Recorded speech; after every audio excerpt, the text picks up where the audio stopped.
कथेचं नाव आहे आई आणि लेखक आहेत गुंजन महाजन. आजी मला वरच ठेवायची. मी लहान होते. वडिलांचा चेहरा सुद्धा मला आठवत नाही, परंतु कळायला लागल्यापासून मला आठवतं. आईशी माझा संबंध आजीने बनूच दिला नाही. आजीसोबतच माझा खूप वेळ जात असे. आईची खोली खाली होती. मी आणि आजी वर राहत होते. मला चांगलं आठवतं की आजी आईला वर येऊ द्यायची नाही. त्या दिवशी अचानक मला लोकांची घरात गर्दी दिसली. मी जिना उतरून खाली गेले तर आजी खेचकून ओरडली, वर जा, मोठ्या माणसांमध्ये तुझं काय काम? मी परत वर गेले, पण मला आईची काळजी वाटत होती. कुणास ठाऊक आईला काय झालं, ह्या विचारांनी माझं बालपण रडत होतं. खूप वेळ गेल्यानंतर मी जिन्यात गुपचूप उभी राहून ऐकू लागली. गर्दीमुळे खूप कोलाहल होत होता, पण आजीचे ते अस्पष्ट बोल मला नीट समजले. तुम्ही तिला जाळणार हे ठीक आहे, पण ती सटवी परत आली तर ती तिथे राहील का? आजी चिंतेने एका माणसाला म्हणाली.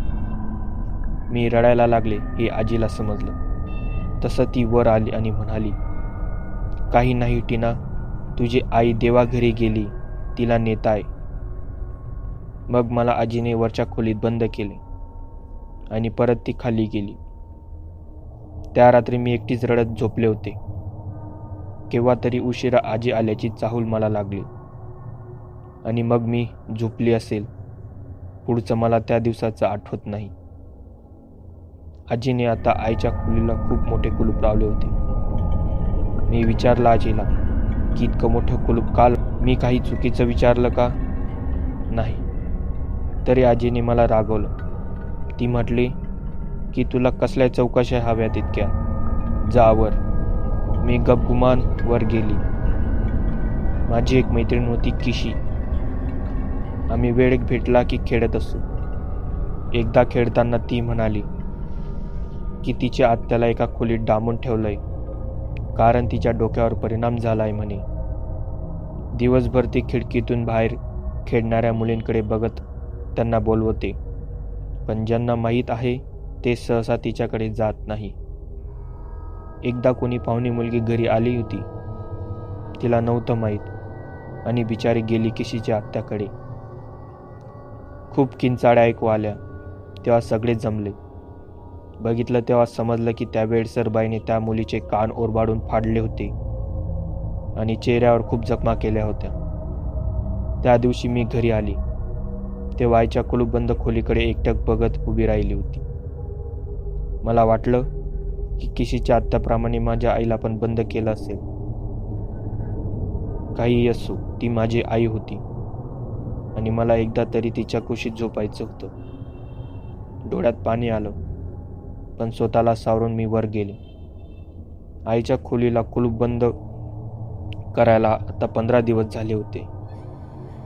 रात्री मी नक्कीच झोपली असावी, कारण कसल्या तरी आवाजाने मी दचकून जागे झाले. आजी अजूनही घोरत झोपली होती. आवाज खालून येत होता. मी उठून खाली बघितलं तर आईची खोली मला उघडी दिसली. माझ्या मनात भीतीचा लवलेशही नव्हता.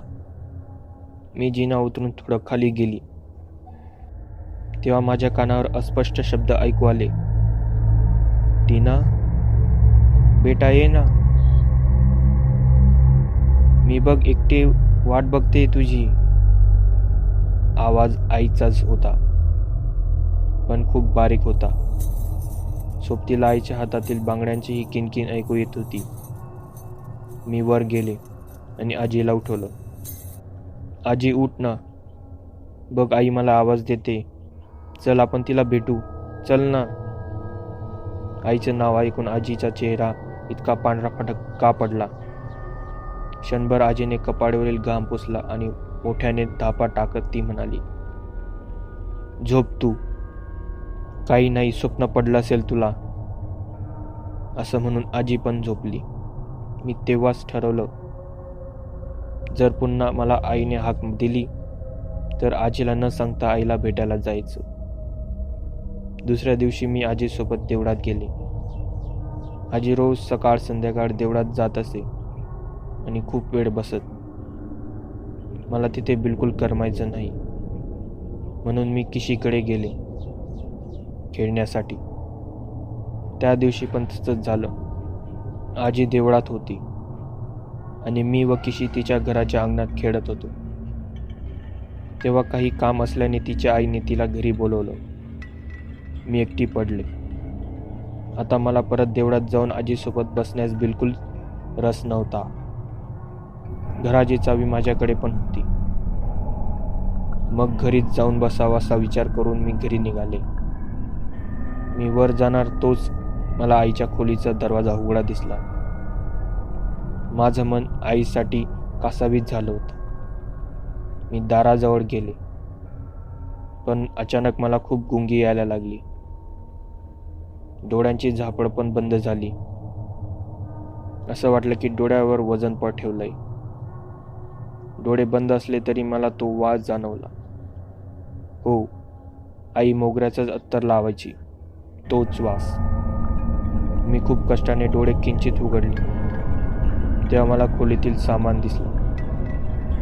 आईने रचून ठेवलेल्या साड्या, तिचा आरसा जिथे आई केस विचारायची, सगळं कसं स्थिर होतं, जणू काहीच बदललेलं नाही.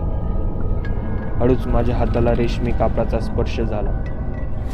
हो, आईची ती रेशमी साडी होती. मी आणखी प्रयत्न करून डोळे उघडले.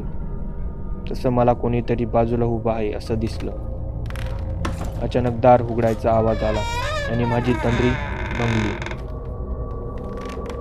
आजी घरी आली होती आणि मी आईच्या बंद दाराकडे तोंड करून खाली बसले होते. मला भास झाला होता का, पण नक्कीच माझी आई आत आहे याची मला खात्री झाली. त्या दिवसानंतर काही दिवस गेले. घरी पाहुणे आल्यामुळे आईची चाहूल आता बंद झाली. पाहुणे गेले त्याच रात्री आईचा आवाज मला ऐकू आला. टीना, येते ना? मी तेव्हाच मनाचा चंग बांधला होता की आता कुठल्याही परिस्थितीत दार उघडून आईला भेटायचंच. मी आजीला एक दिवस म्हटले की आजी, आईच्या खोलीतून आवाज येतोय कसला तरी. मला वाटतं उंदीर असतील. तू बघ ना, नाही तर सामानाचं नुकसान होईल. आजीने काही क्षण विचार केला आणि आईच्या खोलीकडे निघाली. मी पण आजीच्या मागोमाग निघाली. तेव्हा आजीने मला फटकारलं. तुला कोणी सांगितलं माझ्यासोबत यायला? वर जा. मी जिन्यात उभं राहून गंमत बघू लागले. आजी स्वयंपाकघरात गेली आणि देवाऱ्यात काहीतरी शोधू लागली आणि परत आली. आजीने कुलूप उघडलं आणि ती आत गेली. काही सेकंद गेले असतील तशी आजी परत बाहेर आली आणि कुलूप बंद करून परत देवाऱ्यात काहीतरी ठेवून आली. इतक्या लवकर खोली बघितली गेली हे बघून मला आश्चर्य वाटले. पण आजी देवाऱ्याजवळ गेली तेव्हा शिवशिव बोलत होती. दुसऱ्या दिवशी आजी देवळात गेली असता मी देवाऱ्यातून चावी सापडवली आणि आईची खोली उघडून आत गेली. आत तोच मोगऱ्याचा सुगंध पसरला होता. आईने सगळं कसं टापटीप ठेवलं होतं. काही वेळ गेला. मला भिंतीला लावलेल्या पडद्यामागे कुणीतरी उभं असल्याची चाहूल लागली. टीना, बेटा आलीस तू? मी किती वाट पाहिली तुझी. जवळ ये ना. आवाज तर पडद्यामागून येत होता, सोबत बांगड्यांची किणकिण सुद्धा. मी पडद्याकडे जायला लागली. तोच बाहेरून दार उघडण्याचा आवाज आला. आजी आली होती. मी पडतच आईच्या खोलीतून बाहेर आली आणि वर गेली. आजी आत आली तसा तिला आईच्या खोलीचा दरवाजा उघडा दिसला. तिने प्रश्नार्थक नजरेने माझ्याकडे बघितलं. मी म्हटलं, आजी, तू कुलूप बंद केलं नव्हतं. तेव्हापासून दार उघडच आहे. आजीला ते खरं पटलं. तिने कुलूप बंद करून चावी गुपचूप देवाऱ्यात ठेवली. मला आता आतून खूप आनंद होत होता की माझी आई खाली आहे. आजीला मी हे सांगत नव्हती कारण आजीने मला चांगलंच बडवलं असतं. एके दिवशी नेहमीप्रमाणे आजी देवळात बसली होती. मी किशीसोबत खेळत होती. तेव्हा तिच्या आईने तिला कुठल्याशा कारणाने रागवलं. किशी रडायला लागली. तिला वाईट नको वाटायला म्हणून मी तिला सांगितलं, किशी, माझी आई खूप चांगली आहे, मला बिलकुल रागवत नाही. किशी म्हणाली, चल खोटी, तुझी आई तर केव्हाच वारली. मी म्हटलं, नाही ग, खालच्या खोलीत आई राहते, मी भेटून आली तिला. तुला खोटं वाटत असेल तर चल माझ्यासोबत, बघ माझी आई किती प्रेमळ आहे ते. खोटारडी, किशी म्हणाली. बरं चल, पैज लावू.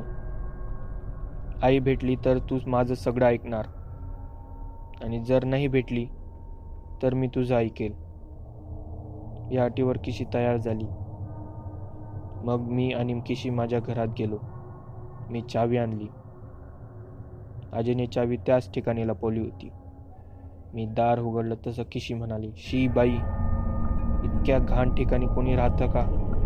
किती घाण वास येतोय. इतक्या मस्त मोगऱ्याच्या सुगंधाला किशी घाण म्हणत होती. वेडी कुठली. खोलीत अंधार होता. सर्वत्र थंडावा जाणवत होता. किशी पुढे जायचंच नाही म्हणत होती. मी तिला भित्री बागूबाई म्हटल्यावर ती पुढे यायला राजी झाली. तिला मी सांगितलं, बघ, पडद्यामागं माझी आई उभी आहे. किशी म्हणाली, पडद्यामागे काही मोठी माणसं उभी राहतात का? चल तर, मला इथे नाहीच थांबायचं. किशी जाणार त्याआधीच मी पडदा सरकावला. माझं लक्ष आजी आली त्याकडे होतं. तोच किशीने जोरात किंचाळी मारली. मी समोर बघितलं. मी पहिल्यांदाच माझ्या आईला इतक्या दिवसांनी बघत होते. तिचे केस तसेच काळे होते, पण चेहरा पांढरा झाला होता. आईचे डोळे काळे पडले होते. आईने तिचे दोन्ही हात पुढे केले आणि किशीला मागून पकडले. किशी जोरजोरात ओरडत होती आणि आई माझ्याकडे बघून हसत होती. आईचा स्पर्श मला झाला. किती थंडगार वाटला तो स्पर्श. तोच आजी घरी आली. तिने आईच्या खोलीत प्रवेश केला आणि एका क्षणात आई गायब झाली. जणू तिथे काही नव्हतंच.